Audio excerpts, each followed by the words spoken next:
Kaya ito na, niready ko na rin mga ingredients. Magic sarap, oyster sauce ni Mamasitas, pamintang pino. Yan guys. And don't forget the beef cubes. Medyo malikot yung tripod natin guys. Kasi tatlo lang yung paa nito eh. Terus nasunod na.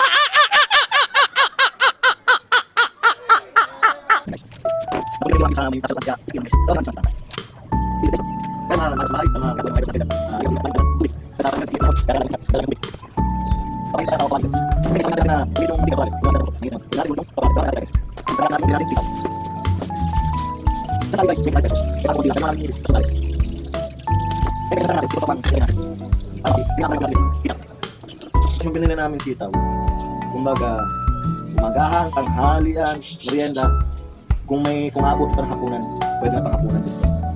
Ganyan kami magtipid guys.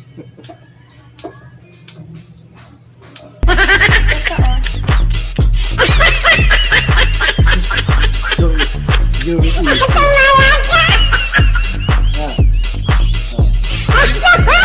Diba? So, very easy guys. Mali mga beshi, dito napunta siya oh. Dapat dito. Magic yun, magic. Dapat dito mo mapupunta oh. Magic, oh, doon naman napunta. Kasi ito na guys, tapos na yung pag-ano natin. Sa wakas natapos din tayo. Susunod natin guys, yung mga rekado naman. Sibuyas at bawang. Tara guys, balatan na natin yung sibuyas at bawang natin.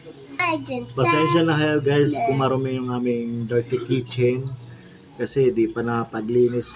Baka after na kumain, tsaka ako maglilinis. Pero okay lang yun guys kasi kaya nga tinawag ng dirty kitchen, di ba? Hindi siya magiging dirty kitchen kung lagi siya malinis.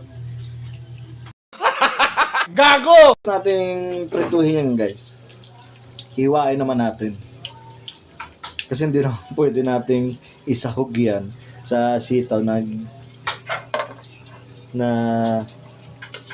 ganito kalaki.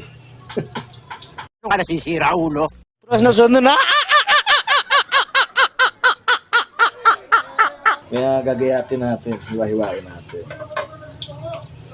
Ganito kami guys, lalo na pagka linggo guys. Tawag dito, ang oras na gigising, tapos yung magahan namin,